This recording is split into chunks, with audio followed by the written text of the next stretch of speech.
Faithful John. There was once upon a time an old king who was ill, and thought to himself, I am lying on what must be my deathbed.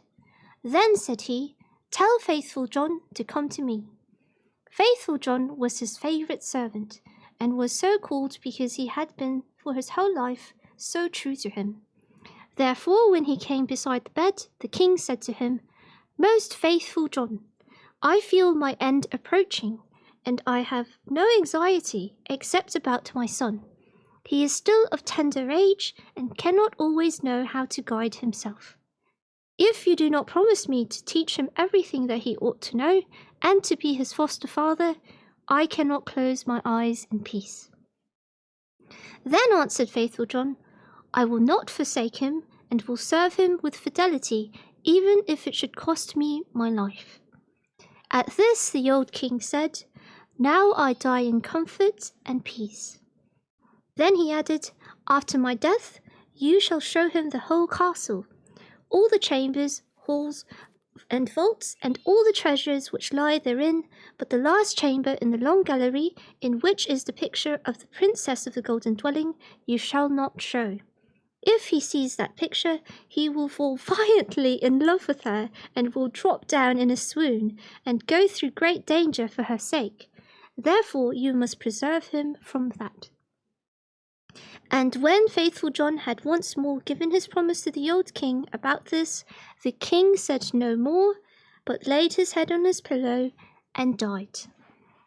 When the old king had been carried to his grave, Faithful John told the young king all that he had promised his father on his deathbed, and said, This I will assuredly perform, and will be faithful to you as I have been faithful to him, even if it should cost me my life.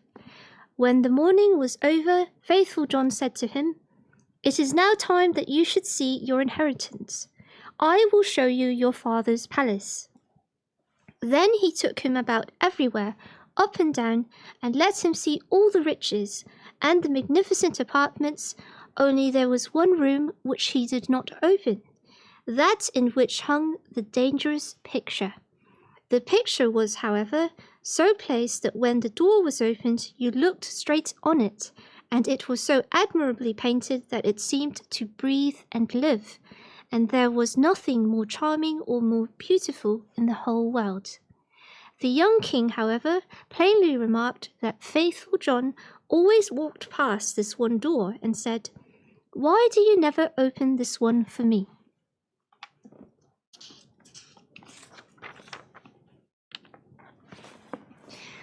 There is something within it, he replied, which would terrify you. But the king answered, I have seen all the palace, and I will know what is in this room also. And he went and tried to break open the door by force. Then Faithful John held him back and said, I promised your father before his death that you should not see that which is in this chamber. It might bring the greatest misfortune on you and on me. Ah, no, replied the young king. If I do not go in, it will be my certain destruction. I should have no rest day or night until I had seen it with my own eyes. I shall not leave the place now until you have unlocked the door.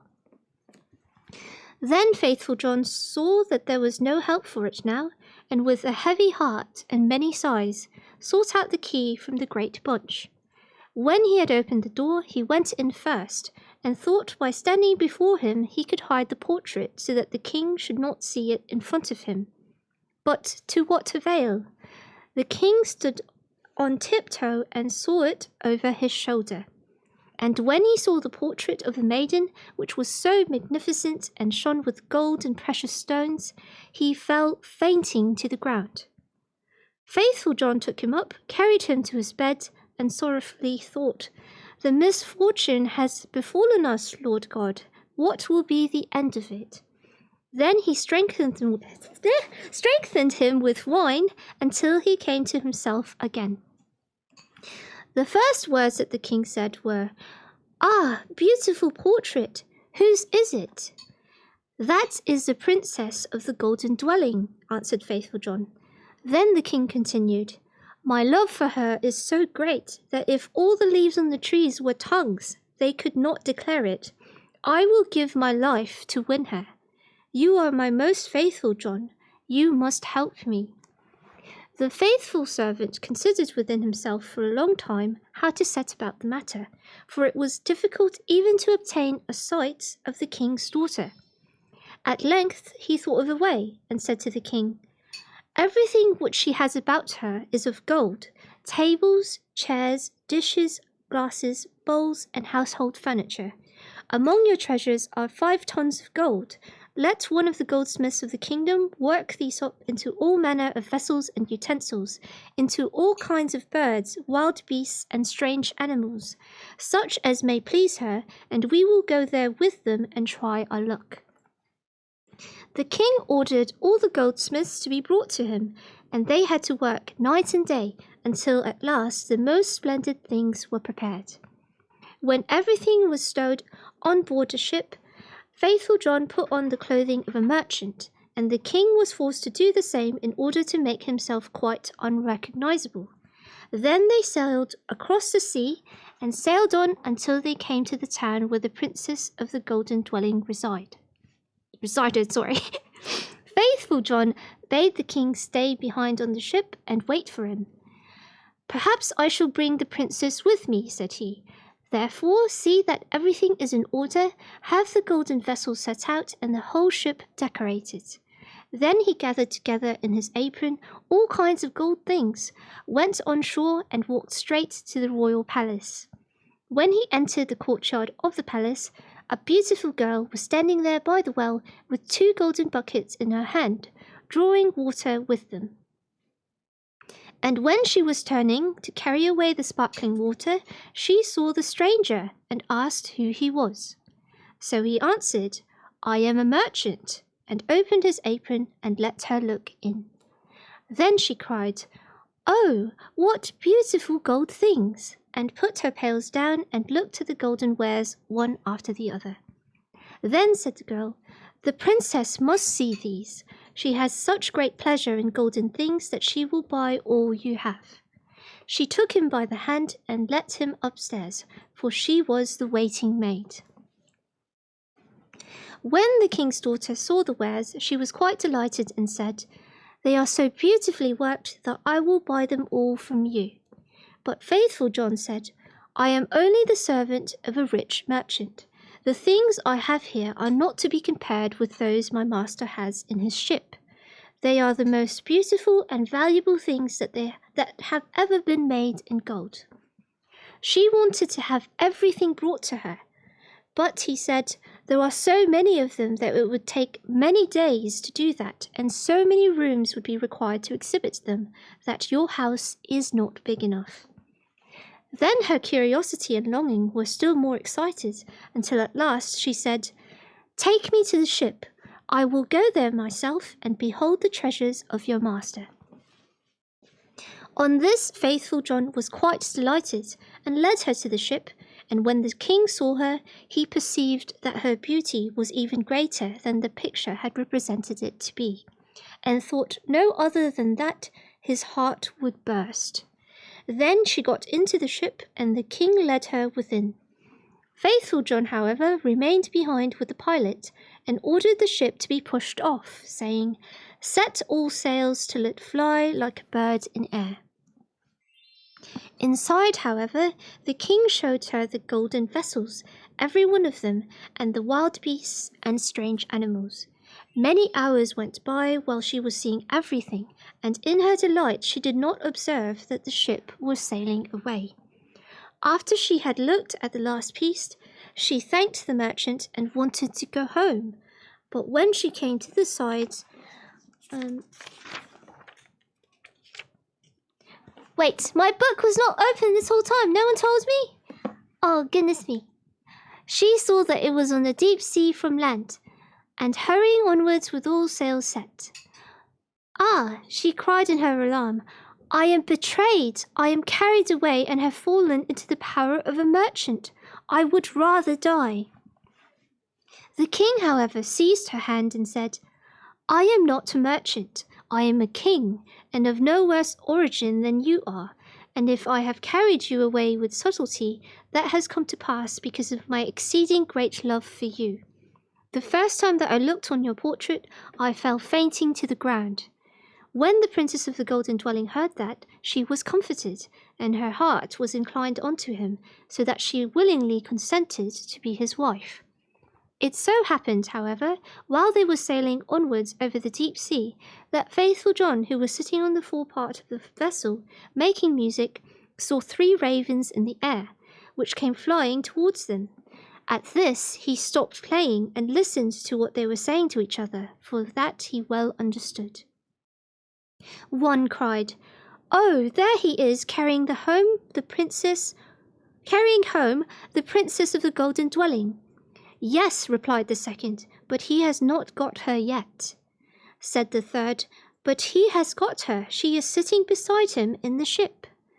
Then the first began again and cried, "What good will that do to him? When they reach land, a chestnut horse will leap forward to meet him, and the prince will want to mount it. But if he does that, it will run away with him and rise up into the air with him, and he will never see his maiden again." Said the second, "But is there no escape?" "Oh, yes, if anyone else gets on it swiftly and takes out the pistol which must be in its holster, and shoots the horse dead with it, the young king is saved. But who knows that? And whoever does know it and tells it to him will be turned to stone from the toe to the knee." Then said the second, "I know more than that. Even if the horse is killed, the young king will still not keep his bride. When they go into the castle together, a wrought bridal garment will be lying there in a dish, and looking as if it were woven of gold and silver. It is, however, nothing but sulphur and pitch, and if he puts it on, it will burn him to the very bone and marrow."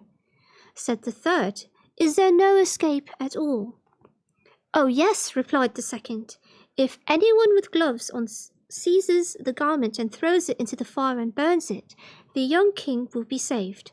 But what's the good in that? Whoever knows it and tells it to him, half his body will become stone from knee to the heart." Then said the third, "I know still more. Even if the bridal garments be burnt, the young king will still not have his bride. After the wedding, when the dancing begins and the young queen is dancing, she will suddenly turn pale and fall down as if dead. And if someone does not lift her up and suck 3 drops of blood from her right breast and spit them out again, she will die." Okay, but if anyone who knows that were to declare it, he would become stone from the crown of his head to the sole of his foot. Okay. Right.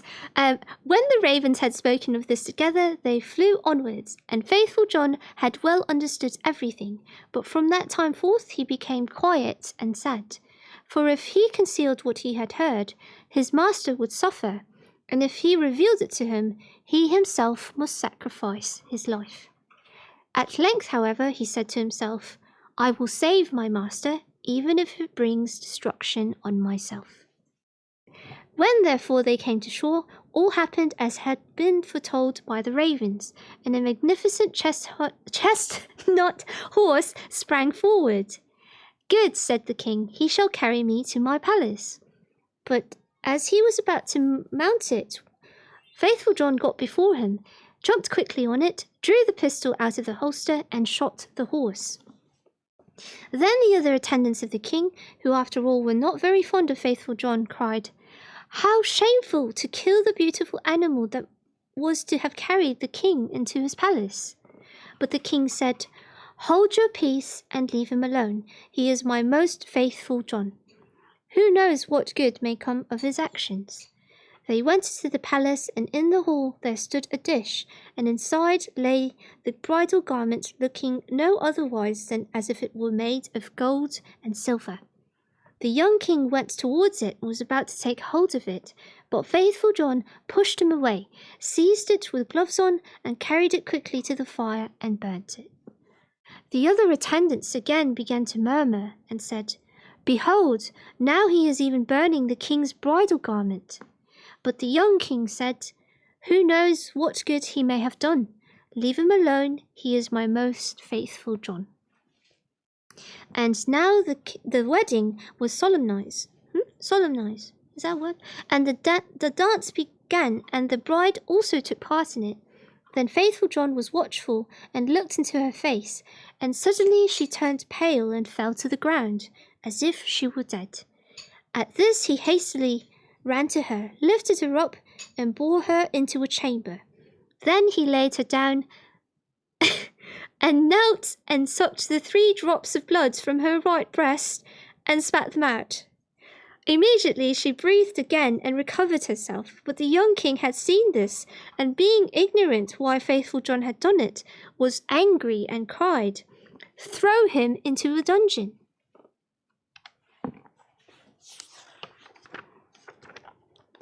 The next morning faithful John was condemned and led to the gallows, and when he stood up high and was about to be executed, he said, "Everyone who has to die is permitted before his end to make one last speech. May I too claim the right?" "Yes," answered the king, "it shall be granted." Then said faithful John, "I am unjustly condemned and have always been true to you." And he related how he had hearkened to the conversation of the ravens when at sea, and how he had been obliged to do all these things in order to save his master. Then cried the king, "Oh, my most faithful John, pardon, pardon, bring him down." But as faithful John spoke the last word, he had fallen down lifeless and become a stone. At this the king and the queen suffered great anguish, and the king said, "Ah, how ill I have requited great fidelity," and ordered the stone figure to be taken up and placed in his bedroom beside his bed. And as often as he looked at it, he wept and said, "Ah, if I could only bring you to life again, my most faithful John." Some time passed, and the queen bore twins, 2 sons who grew fast and were her delight. Once when the queen was at church, and the 2 children were sitting playing beside their father, the latter, full of grief again, looked at the stone figure and sighed and said, "Ah, if I could but bring you to life again, my most faithful John."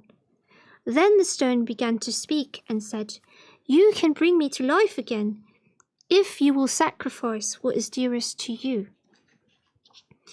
Then cried the king, "I will give everything I have in the world for you."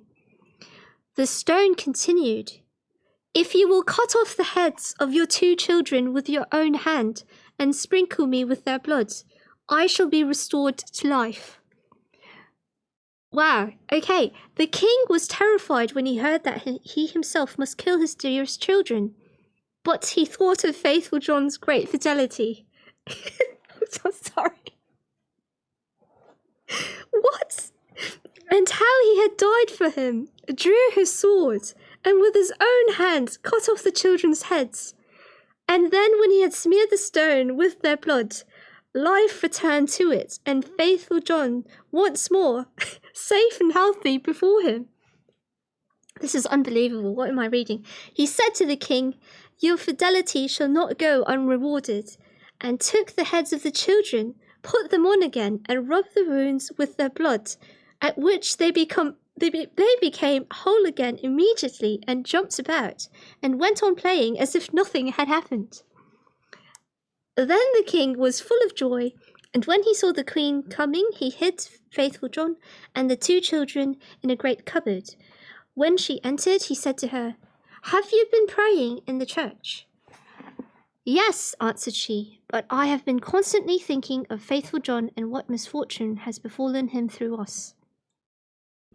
Then said he, "Dear wife, we can give him his life again, but it will cost us our little sons, whom we must sacrifice." The queen turned pale, and her heart was full of terror, but she said, "We owe it to him for his great fidelity."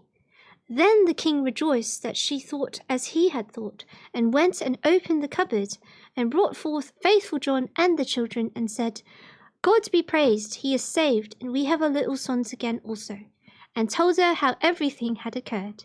Then they dwelt together in much happiness until their death. What a story! What did I just read? Oh, goodness me. Imagine that. Wow, he had no problem just going ahead and doing it. He didn't even consult his wife. He was just like, I got to do what I got to do. That's insane. Oh my goodness. I've never heard of that story before. Okay, I'm just going to take a quick break because that was a long story.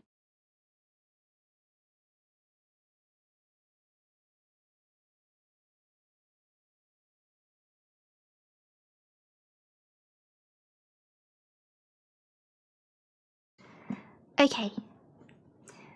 The Good Bargain. There was once a peasant who had driven his cow to the fair and sold her for 7 thalers.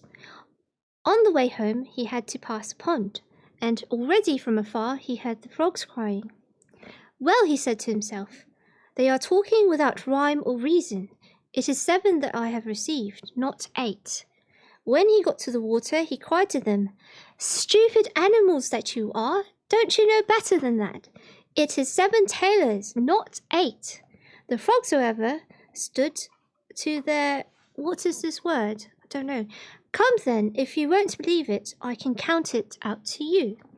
And he took his money out of his pocket and counted out the 7 thalers, always reckoning 24... I don't know what these words mean. What does this mean? Groschen.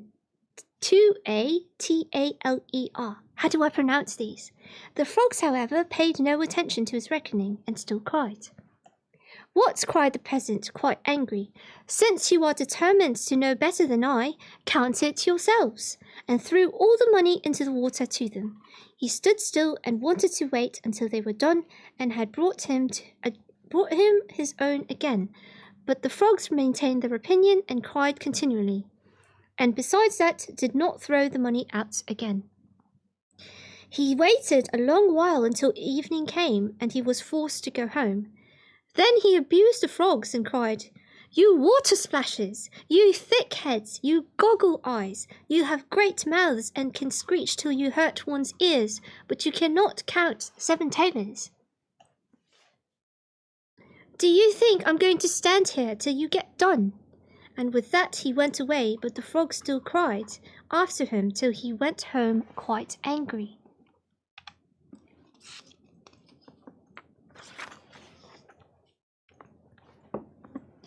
After a while he bought another cow, which he killed, and he made the calculation that if he sold the meat, well, he might gain as much as 2 cows were worth, and still have the hide in the bargain. When he got to the town with the meat, a great troop of dogs were gathered together in front of the gate, with a large greyhound at the head of them, which jumped at the meat, snuffed at it, and barked. There was no stopping him, and the peasant said to him, Yes, yes, I know quite well that you are saying, because you want some of the meat, but I should fare badly if I were to give it to you. The dog, however, answered nothing. Will you promise not to devour it all then, and will you vouch for your companions? Well, if you insist on it, I will leave it for you. I know you well and know who your master is, but this I tell you, I must have my money in 3 days, or else it will go badly for you. You must bring it out to me. With that he unloaded the meat and turned back. The dogs fell upon it and loudly barked. The countryman, who heard them from afar, said to himself, Now they all want some, but the big one is responsible to me for it. When 3 days had passed, the countryman thought, Tonight my money will be in my pocket, and was quite delighted. But no one would come and pay it. There is no trusting anyone now, said he, and at last he lost his patience and went into the town to the butcher and demanded his money. The butcher thought it was a joke, but the peasant said, Jesting apart, I will have my money. Did not the great dog bring you the meat of the slaughtered cow 3 days ago? Then the butcher grew angry, snatched a broomstick, and drove him out. Wait a while, said the peasant, there is still some justice in the world, and went to the royal palace and begged for an audience. He was led before the king, who sat there with his daughter, and asked him what injury he had suffered. "Alas," said he, "the frogs and the dogs have taken from me what is mine, and the butcher has paid me for it with the stick." And he related at full length all that had happened. At this the king's daughter began to laugh heartily, and the king said to him, "I cannot give you justice in this, but you shall have my daughter to wed for it." What? In her whole life, she has never yet laughed as she has just done at you, and I have promised her to a man who could make her laugh. You may thank God for your good fortune. "Oh," answered the peasant, "I will not have her. I have a wife already, and she is one too many for me. When I go home, it is just as bad as if I had a wife standing in every corner."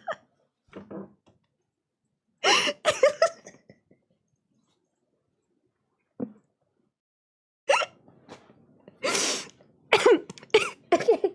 Excuse me. I'm just gonna get back my composure. Then the king grew angry and said, "You are a boor." "What does that mean?" "Our lord king," replied the peasant, "what can you expect from a pig but pork?" "Stop," answered the king. "You shall have another reward. Be off now, but come back in 3 days, and you shall have 500 counted out in full." When the peasant went out by the gates, the sentry said, "You have made the king's daughter laugh, so you will certainly receive something good." "Yes, that is what I think," answered the peasant. 500 are to be counted out to me." "Listen," said the soldier, "give me some of it. What can you do with all that money?" "Because it is you," said the peasant, "you shall have 200. Present yourself in 3 days' time before the king, and let it be paid to you." A Jew who was standing by and had heard the conversation ran after the peasant, held him by the coat, and said, "Oh, wonder, what a lucky man you are! I will change it for you. I will change it for you into small coins. What would you do with a great tailors?" "Jew," said the countryman, 300 you can have. Give it to me at once in coin. In 3 days from this you will be paid for it by the king." The Jew was delighted with the profit and brought the sum in bad. This word Groschen, how do you say that? 3 of which were worth 2 good ones. After 3 days had passed, according to the king's command, the peasant went before the king. "Pull his coat off," said the latter, "and he shall have his 500. "Ah," said the peasant, "they no longer belong to me. I presented 200 of them to the sentinel and 300 to the Jew, who has changed them for me, so by right nothing at all belongs to me." In the meantime, the soldier and the Jew entered and demanded what they were owed by the peasant, and this conduct angered the king. They received the blows strictly counted out. The soldier bore it patiently and already knew how it felt, but the Jew said sorrowfully, "Alas, alas, are these the hard tailors?" The king could not help laughing at the peasant, and once all his anger was gone, he said, "As you have already lost your reward before it came to you, I will give you something in place of it.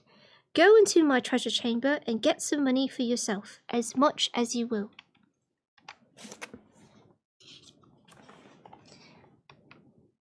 Okay, so the 2 words that I need help understanding how to pronounce is that one and that one.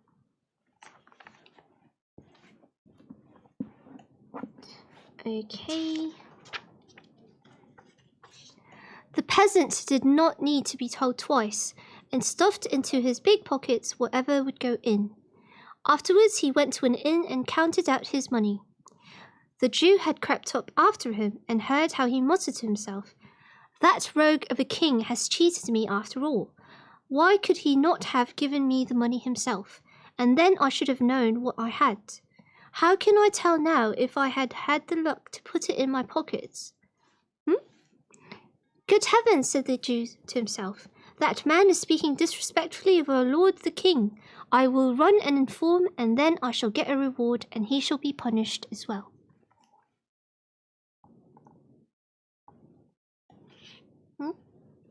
"Oh, thank you, Mimi, for gifting."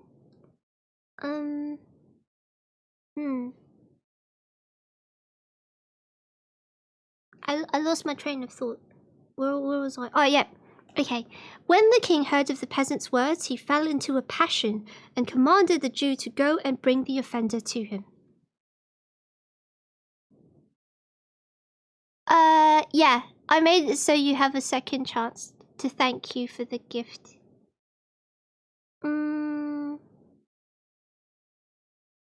What am I doing?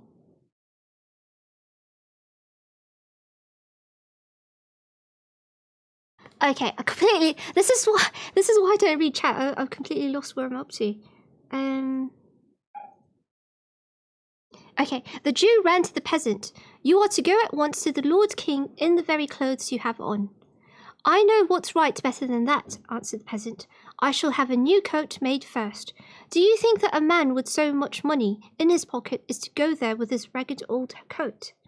The Jew, as he saw that the peasant would not stir without another coat, and as he feared that if the king's anger cooled, he himself would lose his reward, and the peasant his punishment, said, I will out of pure friendship lend you a coat for the short time. What will people not do for love? The peasant was contented with this, put the Jew's coat on, and went off with him. The king reproached the countryman because of the evil speaking of which the Jew had informed him. Ah, said the peasant, what a Jew says is always false. No true word ever comes out of his mouth. That rascal there is capable of maintaining that I have his coat on. What is that? Shrieked the Jew. Is the coat not mine?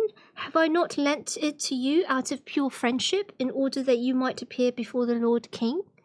When the king heard that, he said, the Jew has assuredly deceived one or the other of us, either myself or the peasant, and again he ordered something to be counted out to him in hard thalers. The peasant, however, went home in the good coat with the money in his pocket and said to himself, this time I have hit it. That was such a strange story. Oh gosh, Brothers Grimm, what were you thinking? Oh, very strange. Pronounce Thaler and Groschen. Thaler and Groschen. Okay. I'm sorry, friends, if anyone has followed or said hello, I haven't been reading chat, so I hope that's okay. Oh, thank you for the gift subs. Are you... Oh my gosh, is it making you have it 10 times? Is it drawing the card each time? That's crazy. You know why it's a real gacha? Because it's pay to win. Oh my goodness. Okay, the wonderful musician.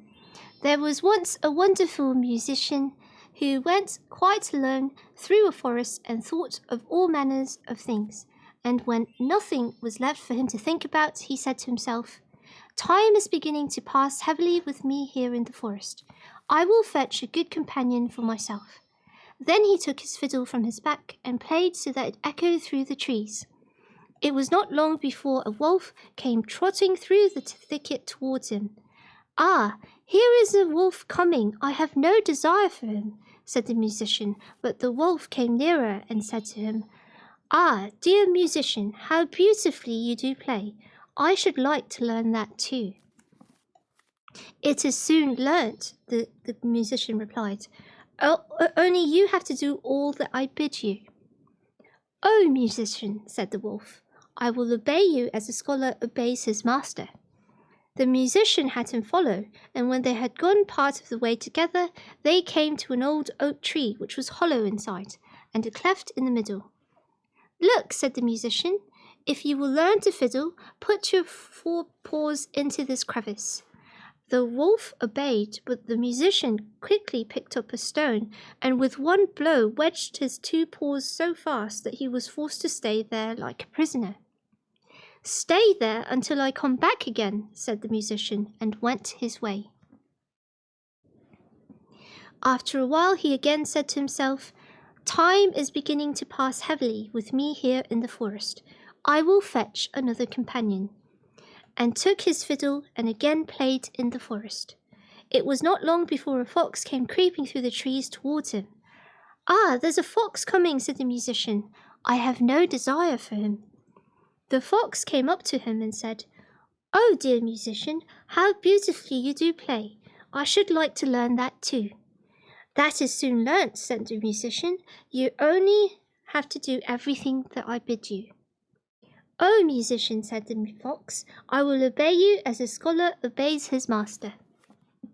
"Follow me," said the musician, and when they had walked part of the way they came to a footpath, and with high bushes on both sides of it.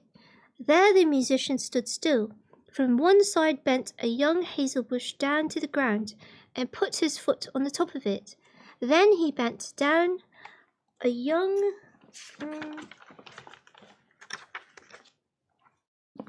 tree from the other side as well, and said, "Now, little fox, you will learn something. Give me your left front paw." The fox obeyed, and the musician fastened his paw to the left bow. "Little fox," said he, "now reach me your right paw," and he tied it to the right. When he had examined whether they were firm enough, he let go, and the bushes sprang up again and jerked up the little fox so that it hung struggling in the air. "Wait there till I come back again," said the musician, and went his way. Again he said to himself, "Time is beginning to pass heavily with me here in the forest. I will fetch another companion." So he took his fiddle, and the sound echoed through the forest. Then a little hare came springing towards him. "Why, a hare is coming," said the musician. "I do not want him." "Ah, dear musician," said the hare, "how beautifully you do fiddle. I too should like to learn that." "That is soon learnt," said the musician. "You only have to do everything that I bid you." "Oh, musician," replied the little hare, "I will obey you as a scholar obeys his master." They went a part of the way together until they came to an open space in the forest, where stood an aspen tree. The musician tied a long string round the little hare's neck, the other end of which he fastened to the tree. "Now briskly, little hare, run 20 times round the tree," cried the musician, and the little hare obeyed, and when it had run around 20 times, it had twisted the string 20 times round the trunk of the tree, and the little hare was caught, and let it pull and tug as it liked, it only made the string cut into its tender neck. "Wait there until I come back," said the musician, and went onwards. The wolf in the meantime had pushed and pulled and bitten at the stone, and had worked so long that he had set his feet free and had drawn them once more out of the cleft. Full of anger and rage, he hurried after the musician and wanted to tear him into pieces. When the fox saw him running, he began to lament and cried with all his might, "Brother wolf, come to my help. The musician has betrayed me." The wolf drew down the little tree, bit the cord in two, and freed the fox, who went with him to take revenge on the musician. They found the tied-up hare, whom likewise they released, and then they all sought the enemy together. The musician had once more played his fiddle as he went on his way, and this time he had been more fortunate. The sound reached the ears of a poor woodcutter, who instantly, without a thought, gave up his work and came with his hatchet under his arm to listen to the music. "At last comes the right companion," said the musician, "for I was seeking a human being and no wild beast." And he began and played so beautifully and delightfully that the poor man stood there as if bewitched, and his heart leaped with gladness. And thus as he stood, the wolf, the fox, and the hare came up, and he saw well that they had some evil design. So he raised his glittering axe and placed himself before the musician as if to say, "Whoever wishes to touch him, let him beware, for he will have to deal with me." Then the beasts were terrified and ran back into the forest.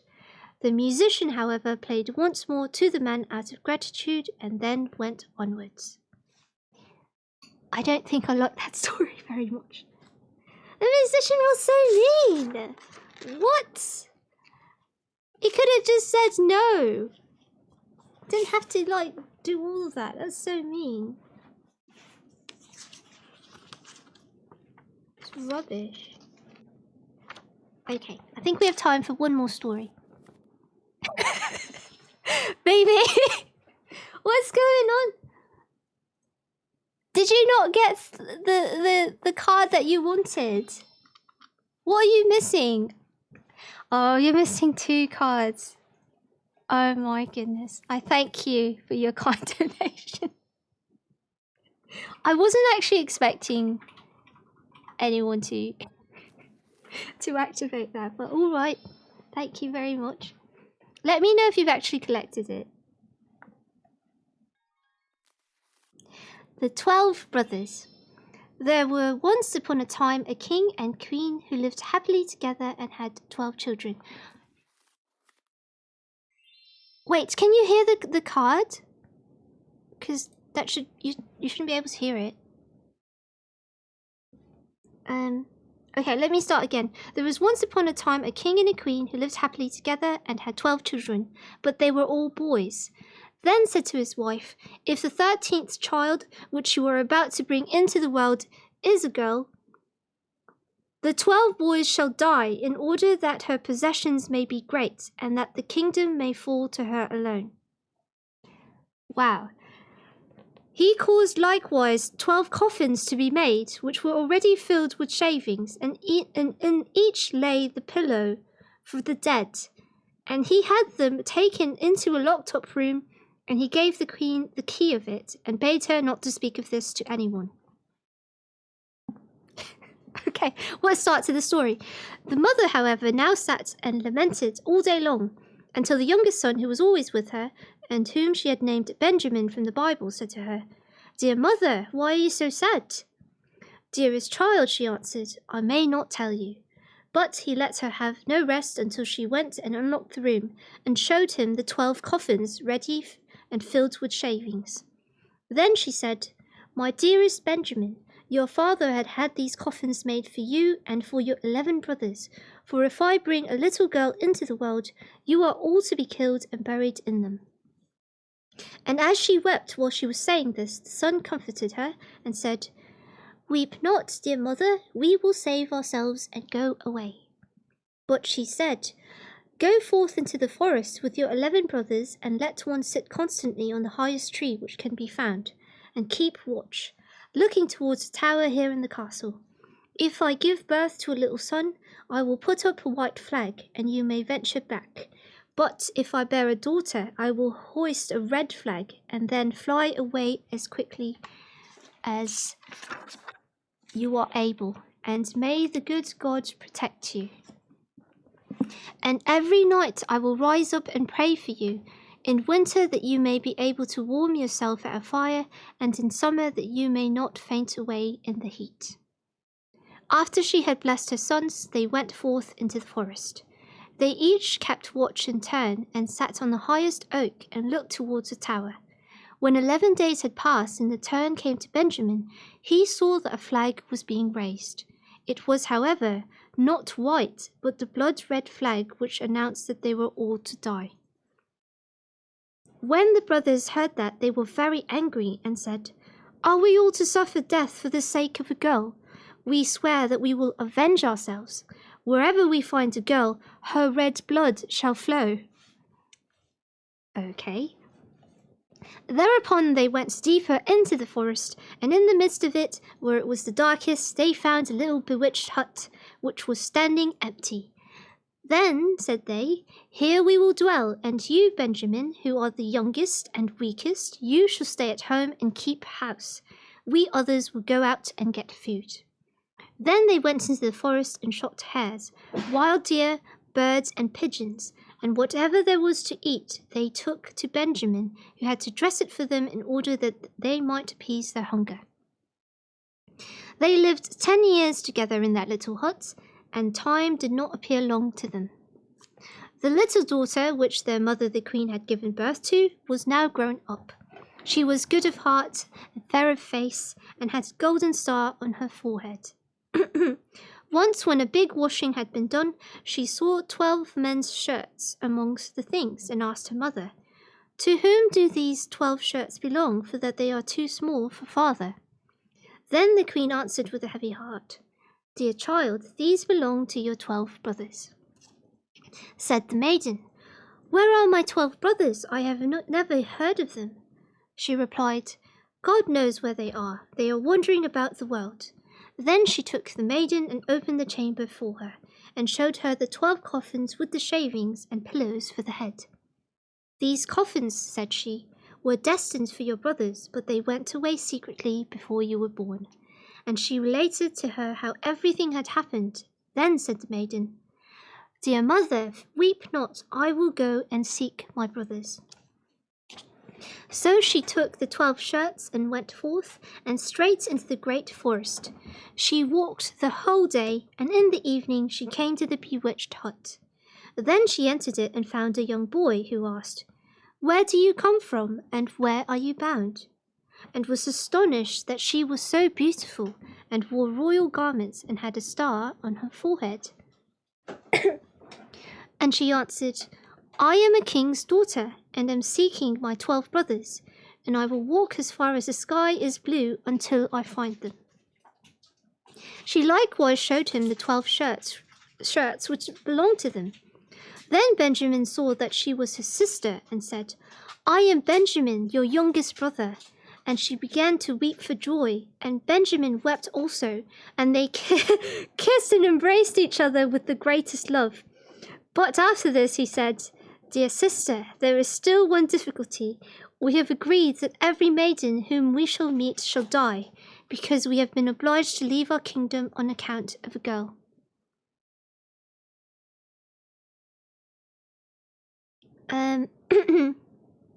Then said she, "I will willingly die if by doing so I can save my 12 brothers."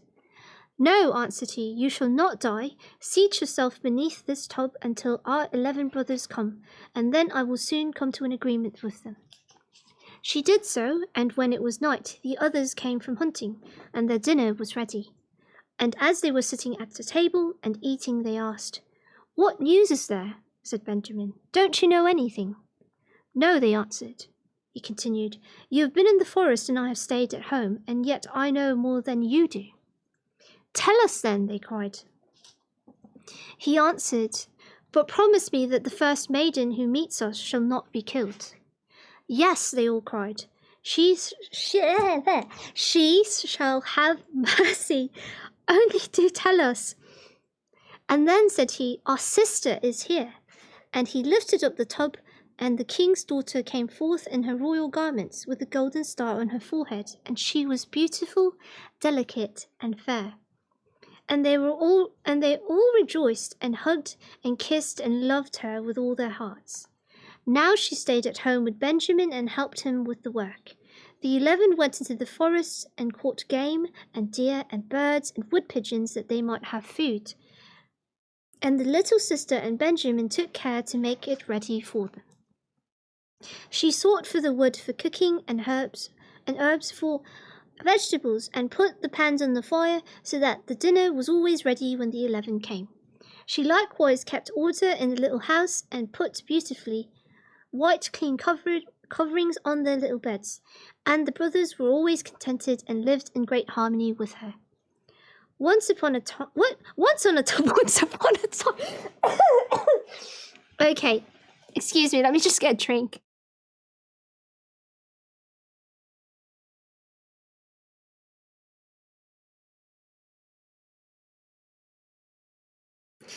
Okay.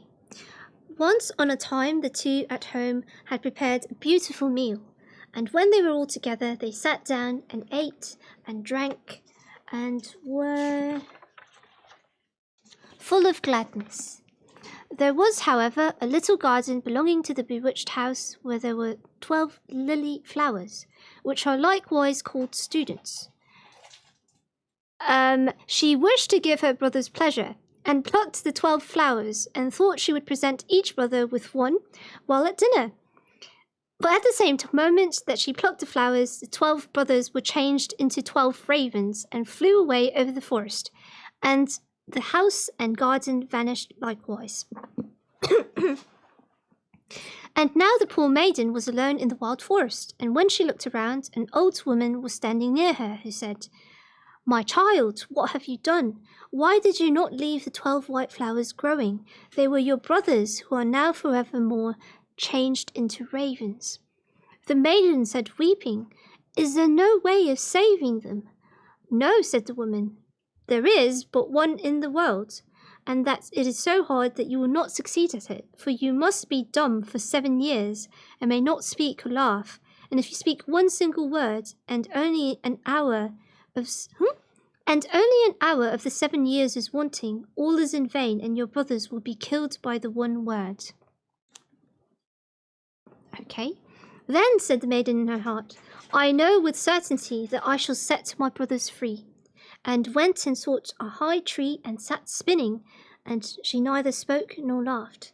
Now it so happened that a king was hunting in the forest, who had a great greyhound, which ran to the tree on which the maiden was sitting, and sprang about it, whining and barking at her. Then the king came by and saw the beautiful king's daughter with a golden star on her brow, and was so charmed with her beauty that he called to ask her if she would be his wife. She made no answer, but nodded a little with her head. So he climbed up the tree himself, carried her down, and placed her on his horse, and took her home. Then the wedding was solemnized with great magnificence and rejoicing, but the bride neither spoke nor smiled. When they lived happily together for a few years, the king's mother, who was a wicked woman, began to slander the young queen, and said to the king, "This is a common beggar girl who you have brought back with you. Who knows what impious tricks she practices secretly? Even if she is dumb and not able to speak, she might still laugh for once, but those who do not laugh have bad consciences." At first the king would not believe it, but the old woman urged this for so long, and accused her of so many evil things, that at last the king himself was persuaded and sentenced her to death.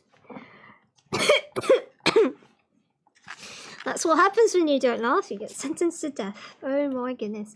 And now a great fire was lighted in the courtyard in which she was to be burnt. And the king stood above at the window and looked on with tearful eyes, because he still loved her so much. And when she was bound fast to the stake, and the fire was licking at her clothes with its red tongue, the last instant of the 7 years expired. Then a whirring sound was heard in the air, and 12 ravens came flying towards the palace. Excuse me, hold on.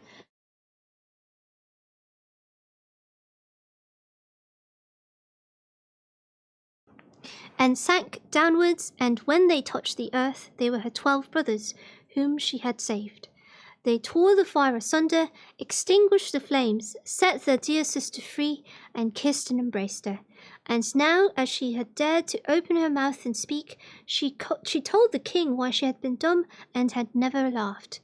The king rejoiced when he heard that she was innocent, and they all lived in great unity until her death.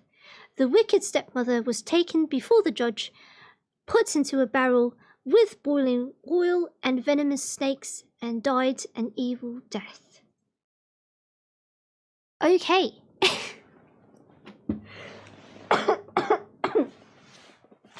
That was a good way to end it, because that was actually the end of the story, and we've got like 3 minutes to go. So that's great. That's actually a good time to stop. Okay, I will say that the stories this time around were really crazy. You collected all the cards. Are you joking? Did you actually? Thank you, Trap, for resubscribing, my friend. Why does it say someone got? That's not...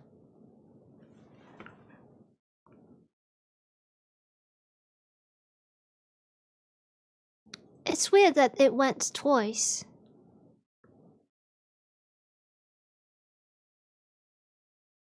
Okay, there's a bug in the system because it's saying someone got thing. You got the same cards. Yeah, because they have different Do you actually have all the cards, Mimi?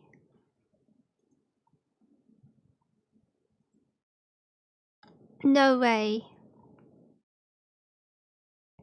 Okay, maybe I need to have more cards because that's insane. No. I wasn't expecting it to be like finished in like, was it 30 pulls?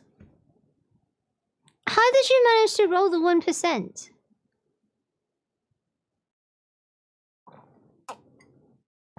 I thought for sure. You really did activate pay to win. I can't believe it. Okay, thank you, baby, for doing that. Now I'll have to go get more cards because I didn't realize. I didn't realize it would. That 20 pulls wasn't enough. Oh gosh, that's weird. Okay, so do we have someone that we would like to raid today? And I thank you all for joining us for the book reading today. I'll just close my book. Oh, are people stuck in the ad break?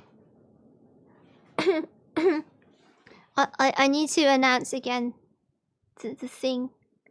I thought someone would pause the ads. It's only an hour. Oh gosh. He was too busy trying to pull the cards.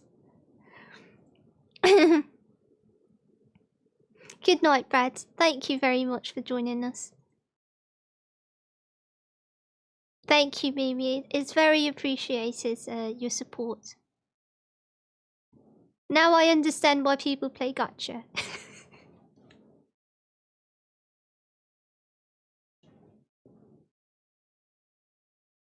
Oh, goodness.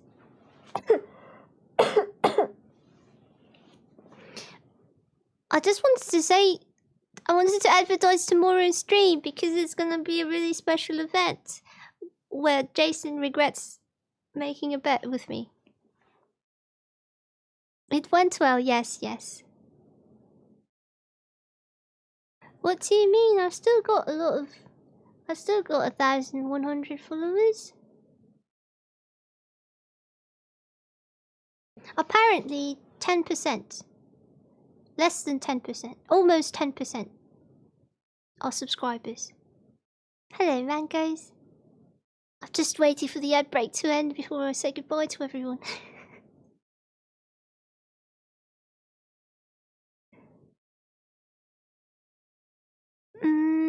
Did you all enjoy the story so far? No, it still says there's about 20 seconds left. Okay, let me quickly check. You know what? Let's see. The people who have no faith in me. Let me see. Where was it? Was it in polls? 19 people think that I won't win the bet against Jason tomorrow. Okay.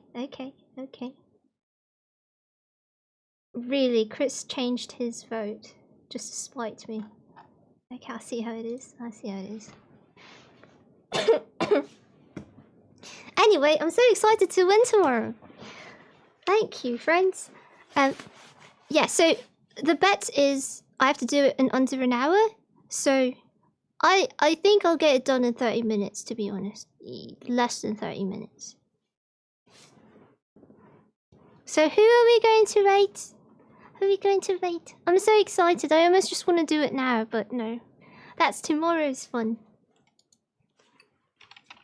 Is there anyone to raid? Actually, I need to check if there's someone I need to raid. You have faith in me, Daniel. Thank you. I have faith in myself too.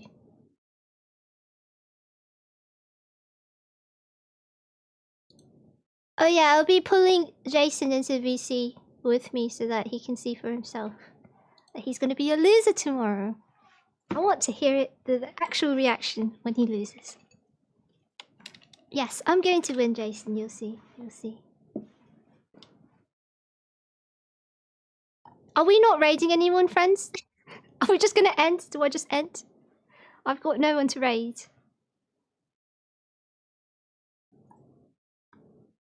No one suggested anything, no? Oh, I should say thank you to the people who followed. Thank you, Tonico, Epicante, Minky Mon. That's cute. And thank you all to everyone who's resubscribed. And also thank you, Mimi, for your gift subs. Heavy does the raids. Oh, Mimi, are you still sore about that? You're both raid people. You're mods. That's part of your job.